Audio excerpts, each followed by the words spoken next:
The Holy Gospel according to St. Matthew, the 5th chapter. Glory to you, O Lord.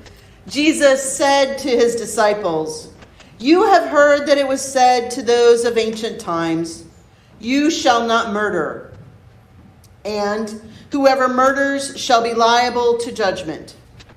But I say to you that if you are angry with a brother or sister, you will be liable to judgment. And if you insult a brother or sister, you will be liable to the council.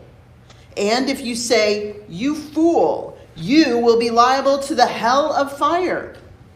So when you are offering your gift at the altar, if you remember that your brother or sister has something against you, leave your gift there before the altar and go. First be reconciled to your brother or sister. Then come and offer your gift. Come to terms quickly with your accuser while you are on the way to court with him, or your accuser may hand you over to the judge and the judge to the guard, and you will be thrown into prison. Truly, I tell you, you will never get out until you have paid the last penny. You have heard that it was said, 'You shall not commit adultery.' But I say to you that everyone who looks at a woman with lust has already committed adultery with her in his heart. If your right eye causes you to sin, tear it out and throw it away. It is better for you to lose one of your members than for your whole body to be thrown into hell. And if your right hand causes you to sin, cut it off and throw it away. It is better for you to lose one of your members than for your whole body to go into hell. It was also said, 'Whoever divorces his wife, let him give her a certificate of divorce.' But I say to you that anyone who divorces his wife except on the grounds of unchastity causes her to commit adultery, and whoever marries a divorced woman commits adultery. Again, you have heard that it was said to those of ancient times, 'You shall not swear falsely, but carry out the vows you have made to the Lord.' But I say to you, do not swear at all, either by heaven, for it is the throne of God, or by the earth, for it is his footstool, or by Jerusalem, for it is the city of the great King. And do not swear by your head, for you cannot make one hair white or black. Let your word be yes, yes, or no, no. Anything more than this comes from the evil one. This is the gospel of the Lord. Praise to you, O Christ. Please be seated.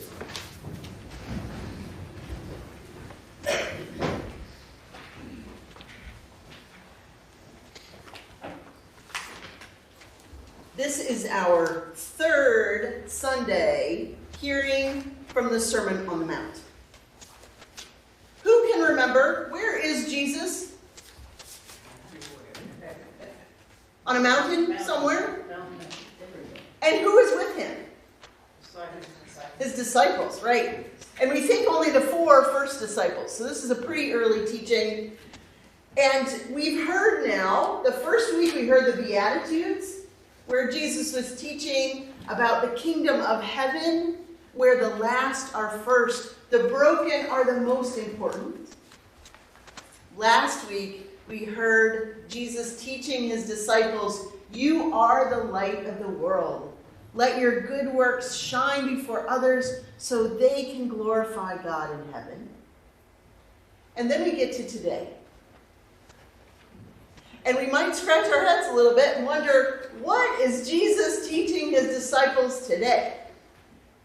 Is this about more laws, more rules, more things that are wrong? And in fact, when I read this, I wonder, and I'm not asking for a show of hands for this, how many of us are sitting here feeling condemned by these words of Jesus? Or how many of us have heard these words of Jesus to condemn people? Or how many of us are sitting here thinking, all right, I have a whole list of people in my head that would be condemned by these things that Jesus just said?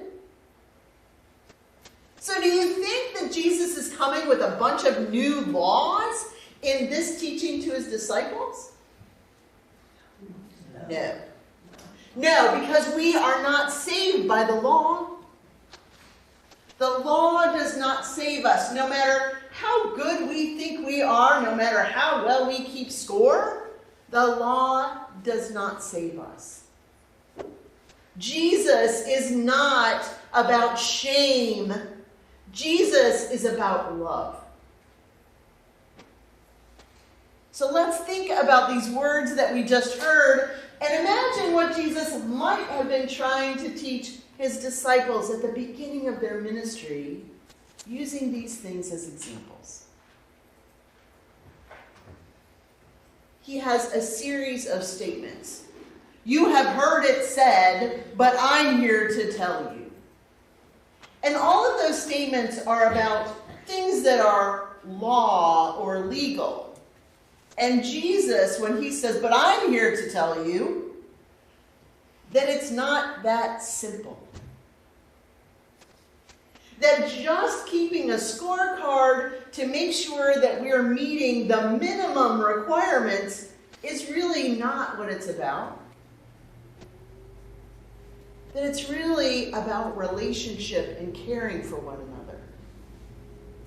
So in this first instance, Jesus is teaching his disciples to stay humble.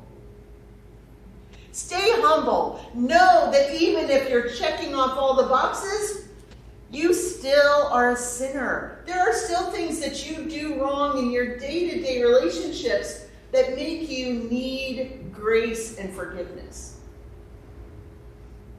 And that made me think of the people in our world today, in the news today, who set themselves up on a pedestal. Right? They say, we have got this.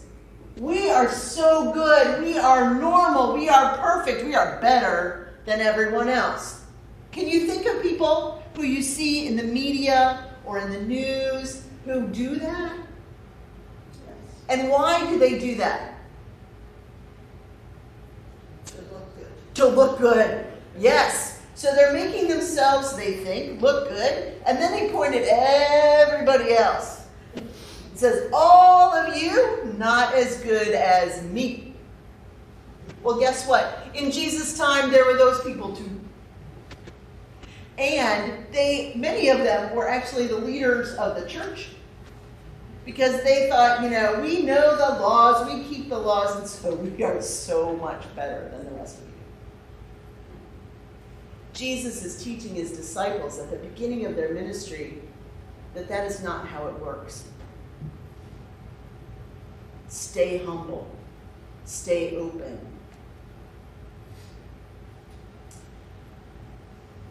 All of the laws that Jesus talks about in this part of his sermon are about relationships.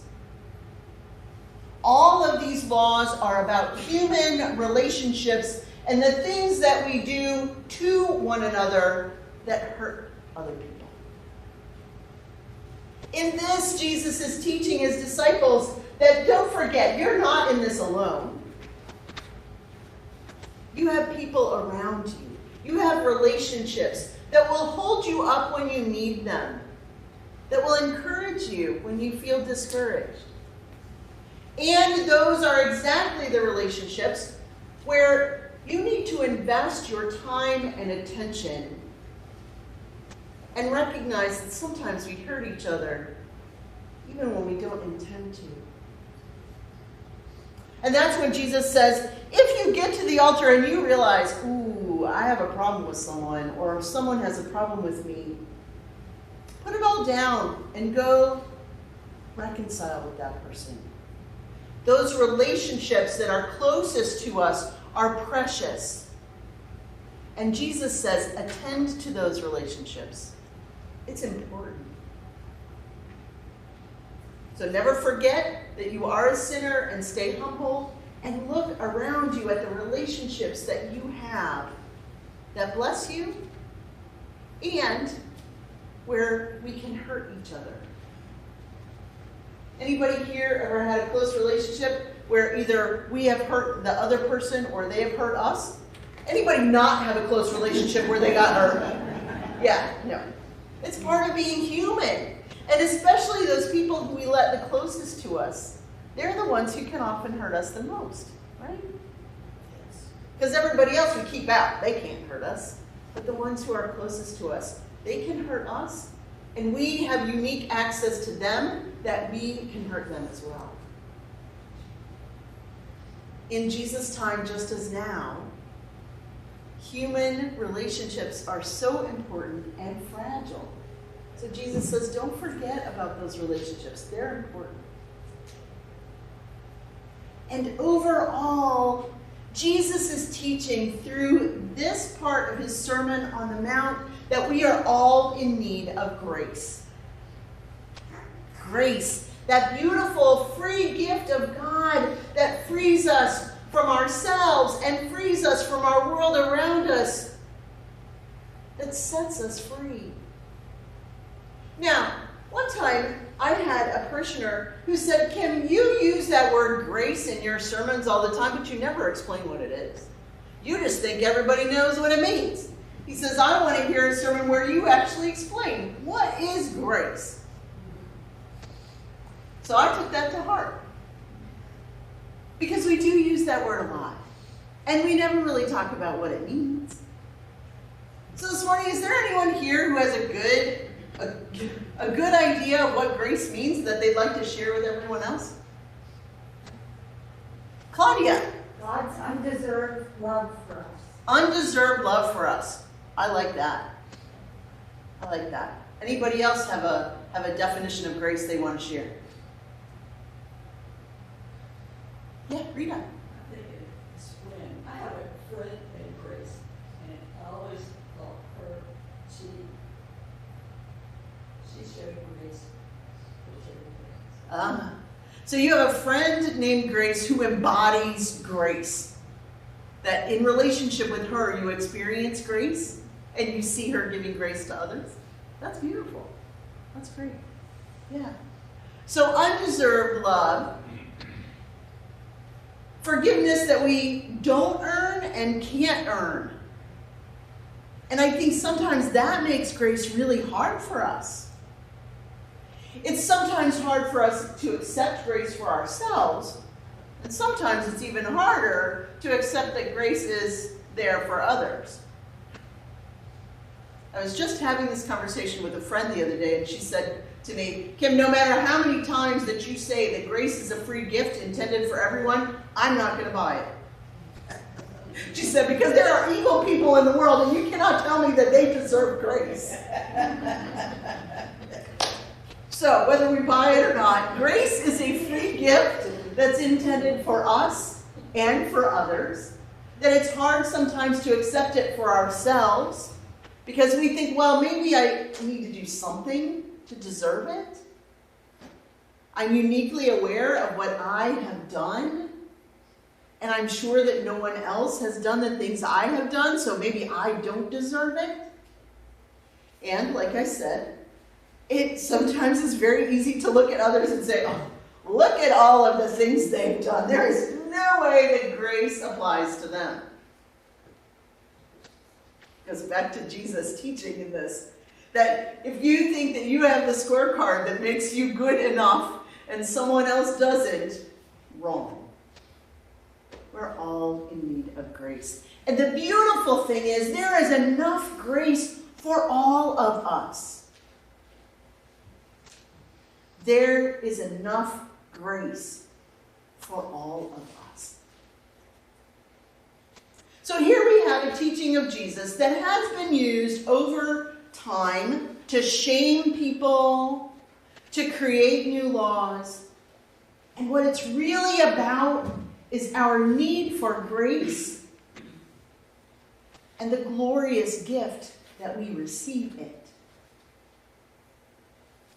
This is our third and last Sunday with the Sermon on the Mount. Believe me, Jesus continues to preach on the Sermon on the Mount. We are just leaving him after today. He'll continue, so if you want to read more, keep going. In Matthew chapter 5, you can hear more of the Sermon on the Mount. But in these weeks, Jesus has given us a gift.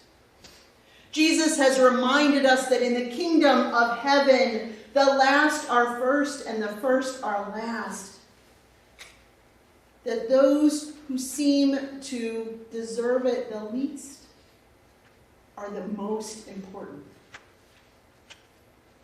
Jesus has reminded us that we are the light of the world. That through our good works that are a reflection of the love that we have gotten from God, that we draw others into relationship with God. And today we hear from Jesus, stay humble, know that you need grace, and God's grace is enough. Amen.